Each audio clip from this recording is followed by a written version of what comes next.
I'm going to use an example of a game to show you how game theory works, okay? All right, so let's use a really simple game, okay? Let's imagine there are 5 boys and 5 girls, and they want to get married, okay? So these are the players, and what we're going to do is we're going to divide them up into male and female.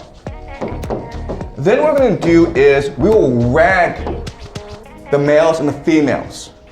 Okay, so we're going to rank 10 players into 5, 4, 3, 2, 1.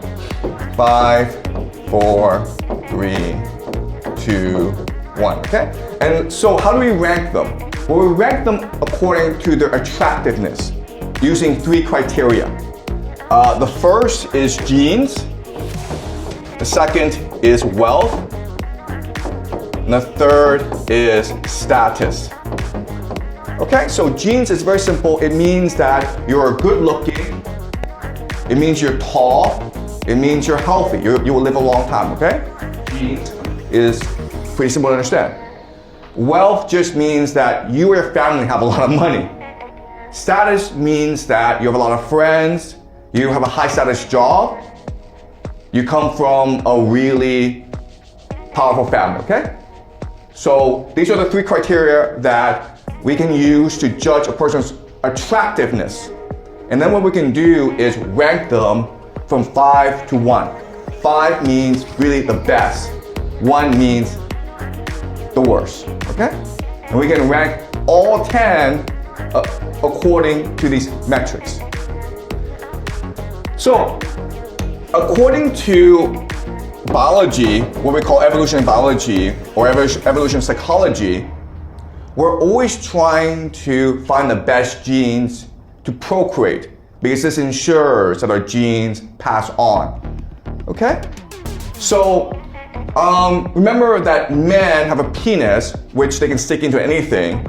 Women have to give birth, so their strategies are different, okay? So basically, number 5 is trying to have sex with all 5 women, right? That's his strategy. But female number 5 wants to ensure that she only gets 5. Okay? So these are different strategies. And according to evolutionary psychology, all 5 of these females should try to procreate with number 5, okay? But we know you can't do this. It's suicidal. Why is it suicidal? Because the human race couldn't survive, right? It'd be idiotic to do something like this, where all 5 women are just trying to marry this one guy, and maybe him, okay? But these 3 are eliminated. Because then your society would collapse. You couldn't have that many children. So this can't possibly be true, right? So let's figure out what should happen. Okay. All right. So let's think about this rationally, or from an economics perspective. All right. So again, number 5, he's trying to maximize the game. So he's trying to sleep with all 5 women, okay? The problem if he does that is these 5 know they're all being played. And they recognize that this guy is probably an asshole.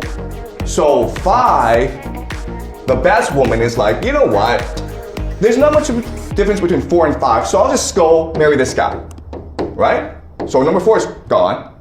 And number 4 is like, you know what? 5 is probably making a good decision, so I'll just go marry number 3, right? And then what happens now is that 5, by trying to marry all the women, is stuck with the worst choice, right? So that's kind of stupid for him. He's stuck with number 1. But guess what?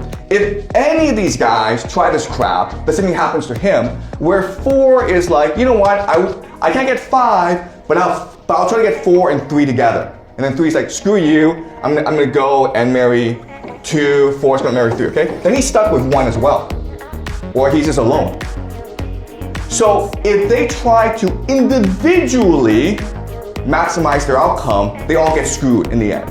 So the only way out of this is if they cooperate, okay? And the best way to cooperate is basically 5 is like, you know what, screw this, I'm not gonna go after 4 or 3, I'll just have number 5, okay?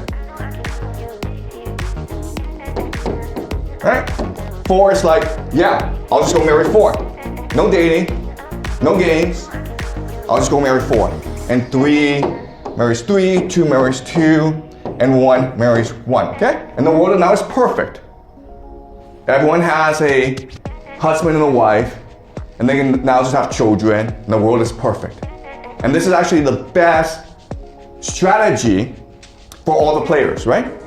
We call this, the word in game theory we use for this is called the Nash equilibrium.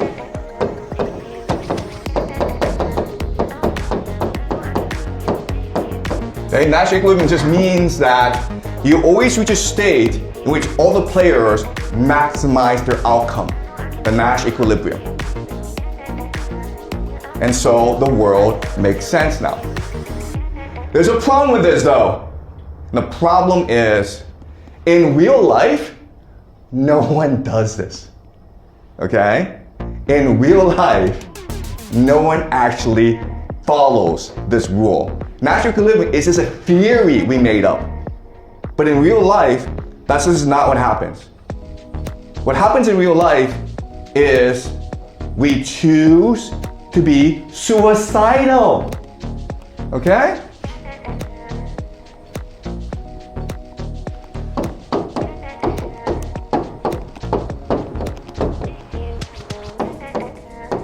So, let me tell you about a game I played.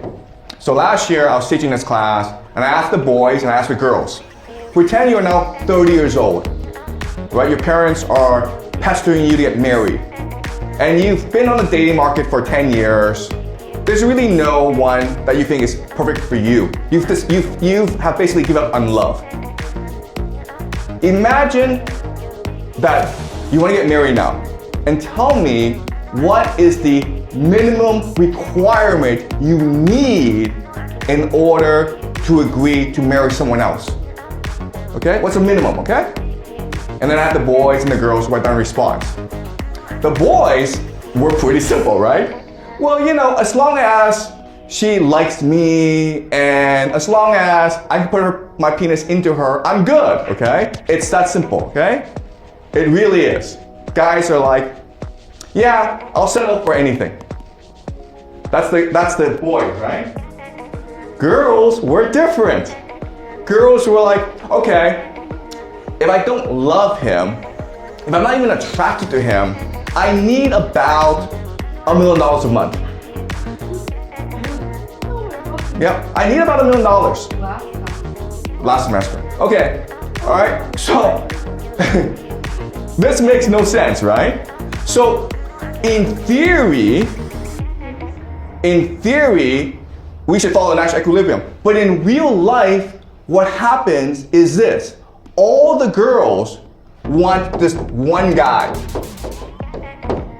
Okay, and maybe number 4. They'll settle for number 4. But 3, 2, 1, they don't want. And we know because just look at the world around you. Look at these billionaires, right? Like Elon Musk. How many wives does he have? How many children does he have? Right? All the women in the world, many, not all, but many just want to marry actors like Brad Pitt. Billionaires like Elon Musk. Right? And 3, 2, and 1, what do? Well, they watch Netflix, they watch porn, they play video games. They've given up on life, okay? They're like, we don't care. We call these people incels, right? Involuntary celibates, because basically they've given up on life and life has given up on them. So this entire competition is between number 5 and 4 for all the women in the world. And this is again suicidal. This will lead to the death of humanity. And the question now is, okay, why are we suicidal? And So let's look at game theory analysis, right? The players, the rules, and incentives. We know who the players are. The players are doing stupid things. The rules we know, okay? But incentives is something that we have to think about. Why are they behaving like this? And the answer is because they're not interested in sex or procreation. What they're interested in is status. Okay, that's the game they're playing, status. I don't want to marry someone to have children. I want to marry someone so I can take a picture of her and post it on Instagram so I can get a lot of likes. I want to marry someone so I can walk with her in the mall and all the guys are jealous. I want to marry someone who I can brag about. Okay? It's a game about status, not a game about sex or procreation. Do you understand? People are not being rational here. People are trying to maximize their status in life. And that's why everyone's behaving like this. She may be the youngest woman in the world, but she's still like, you know what? It's still my choice whether or not to have kids. And having kids is a pain in the ass. So if I'm gonna make the sacrifice, this guy better be good looking. Okay, or this guy better be rich. Otherwise, why would I want to have kids? Okay? So this is why people behave the way they do. If you think about it this way, what you recognize is that people are rational. But to understand why they're rational, you have to figure out what the game is. Okay? But then this leads to us to a question, which is, okay, well clearly this is wrong, because if we behaved like this throughout human history, we wouldn't be here today. Okay? How is it that we have this game today and we're gonna die, but we must have come from somewhere. We've been around for like a long time. So how is it that humans have survived for so long doing these stupid things? And the answer is